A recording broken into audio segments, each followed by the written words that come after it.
Storie italiane. Il principe starnuto.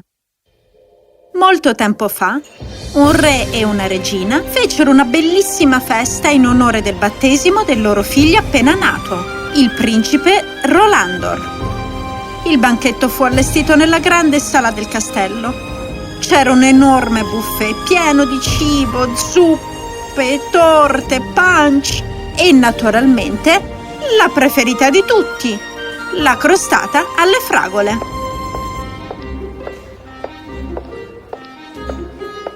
La regina, da brava padrona di casa, aveva tenuto d'occhio i lavori e aveva notato con una certa ansia che a nessuno sul lato destro della sala erano state servite le crostate di fragole.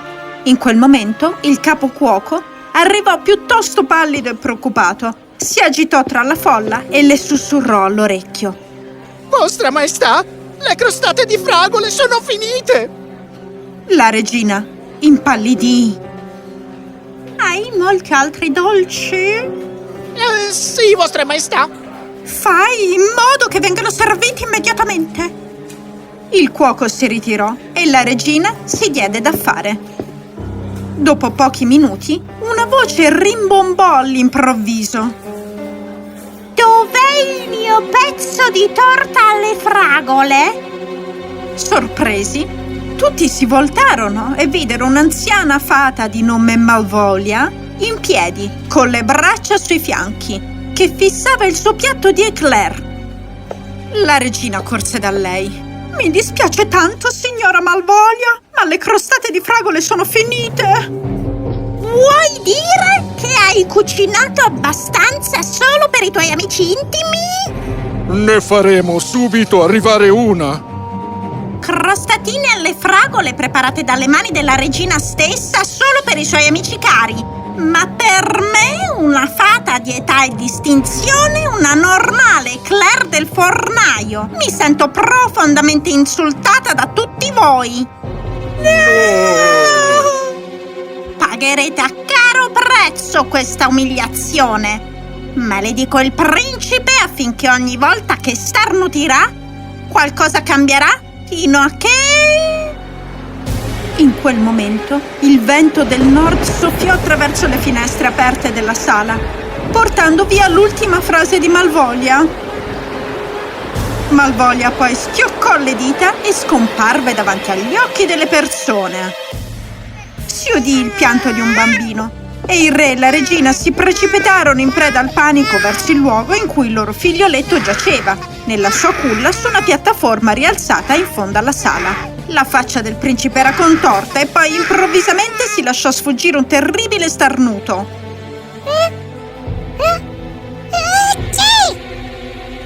Con l'orrore di tutti, l'astrologo si trasformò in un orologio da 8 giorni.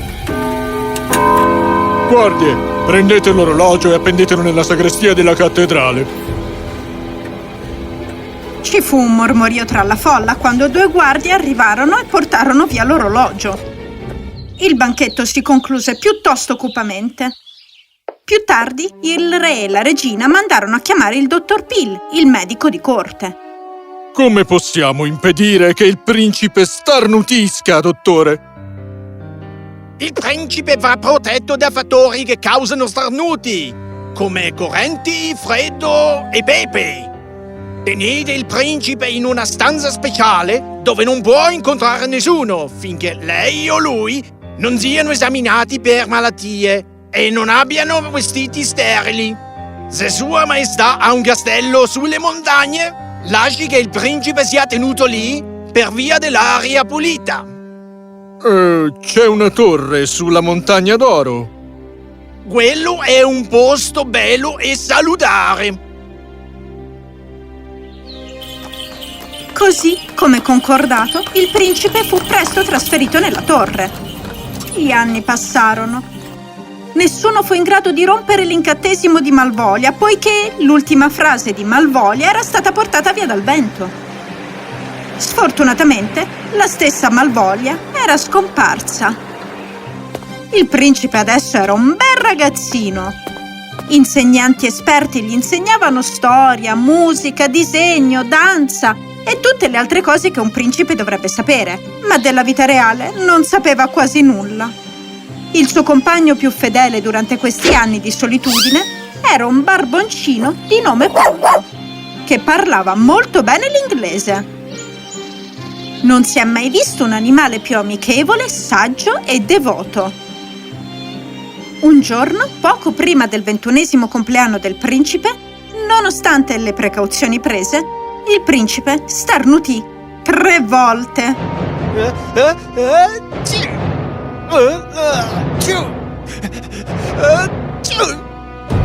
Al primo starnuto, tutti i cani del regno, tranne Poldo, si trasformarono in gatti e tutti i gatti in cani. Anche se non grave, il cambiamento fu certamente strano e contro natura.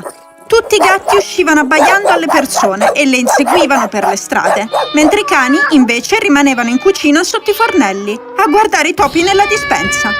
Per attirare l'attenzione dei loro proprietari, i cani continuavano anche a miagolare e a fare le fusa. Al secondo starnuto, tutti gli anziani signori sopra i 70 anni si trasformarono in olmi. A questa improvvisa trasformazione, le persone vicine sussultarono: «Oh!». Al terzo starnuto, tutte le persone nei quadri al museo d'arte si animarono. Gli sbalorditi fauni, satiri, ninfe, senatori romani, celebrità scomparse da tempo e personaggi storici aprirono gli occhi. «Oh cielo, cosa ci faccio dentro questo quadro?» Mi sento incastrato qui. Non so voi, ma io me ne vado da qui. L'ultimo che esce dal quadro è un lumacone! Poi uscirono tutti dalle immagini. Le povere guardie reali, sbalordite, si sforzarono di acchiapparli mentre correvano per il museo. Nel frattempo, il principe si sentiva infelice. Ah, che miseria! Non riesco a immaginare di stare rinchiuso in questa torre per il resto della mia vita! Sebbene coraggioso, si sdraiò sul divano e cominciò a piangere. All'improvviso apparve Poldo. Perché piangi, principe? Per il mio destino.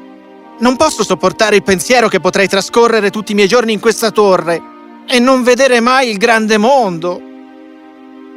Poldo rimase in silenzio per qualche minuto. Caro principe, non rinunciare alla speranza. Hai mai pensato di consultare il mio vecchio maestro, il gigante del Polo Nord? Il vento del Nord vive con lui. Il gigante ha una grande cassa nel suo palazzo, piena di segreti che i venti hanno udito. E forse la chiave dell'incantesimo di Malvolia è tra quelli. Se potrai farmi avere un cappotto caldo e 4 stivali, andrò dal gigante e glielo chiederò. Lo faresti davvero per me? Te ne sarei davvero grato se tu riuscissi a trovare una soluzione a tutto questo. Poldo annuì felice. Così il giorno dopo il regio sarto confezionò per Poldo un magnifico cappotto e 4 splendidi stivali. Poldo, ora vestito con questi caldi vestiti, salutò e corse verso nord finché il principe, che poteva vedere dalla sua alta torre ogni angolo del regno, lo vide sparire sulle colline.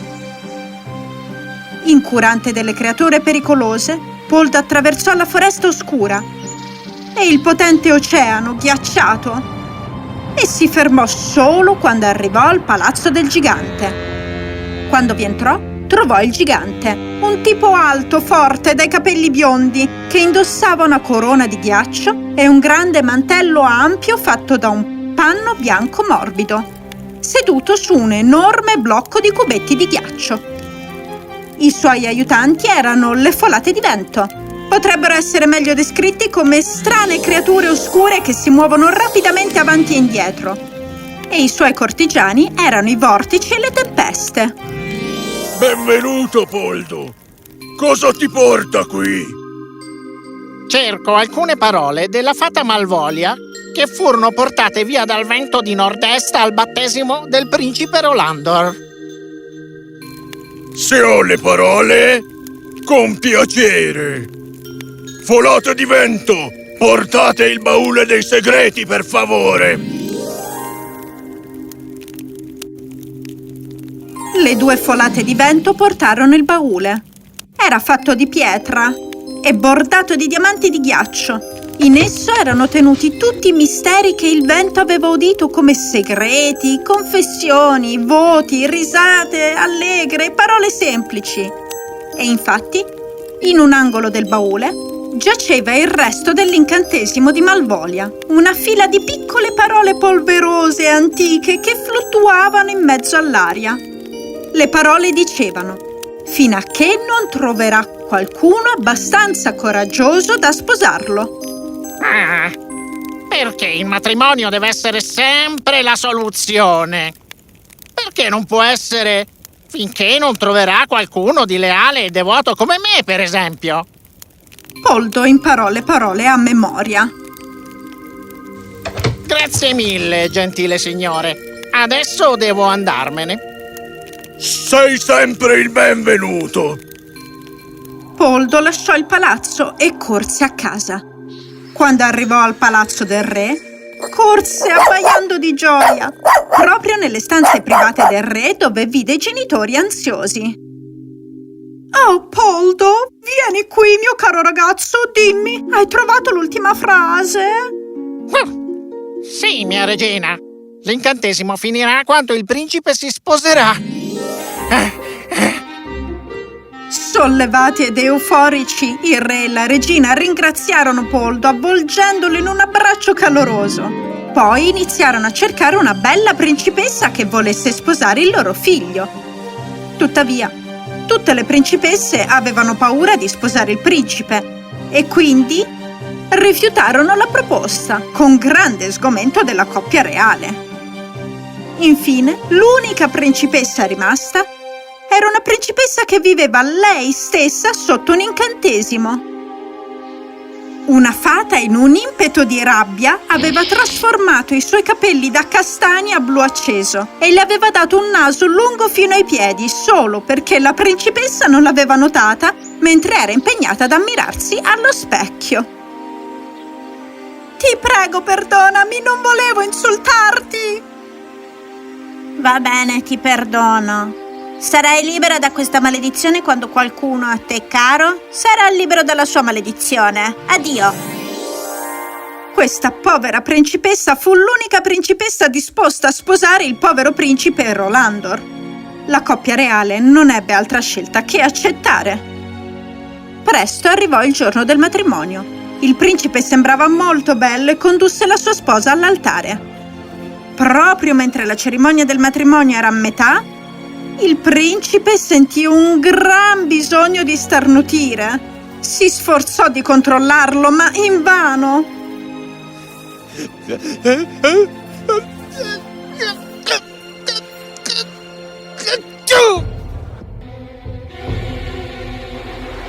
Mentre il principe starnutiva, ci fu un tuono e tutti si guardarono intorno per vedere cosa sarebbe successo. L'effetto dello starnuto fu strano, poiché si era verificato esattamente nel momento in cui il principe era mezzo sposato.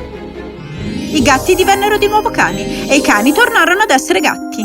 Gli olmi divennero gentiluomini anziani. L'orologio di 8 giorni divenne l'astrologo di corte. I poveri senatori romani, fauni, ninfe, satiri, celebrità e personaggi storici tornarono ai loro quadri. E la sposa tornò ad essere la dolce e adorabile di un tempo, proprio come la fata aveva detto, perché il suo amato, il principe, si era liberato dalla sua maledizione. Ciò significava che anche lei adesso era libera dalla sua. Sollevati e felici, tutti ripresero la cerimonia e la coppia si sposò regolarmente. Poldo, ovviamente, era l'ospite d'onore, perché si era dimostrato fedele al vecchio detto: gli amici si riconoscono nel momento del bisogno.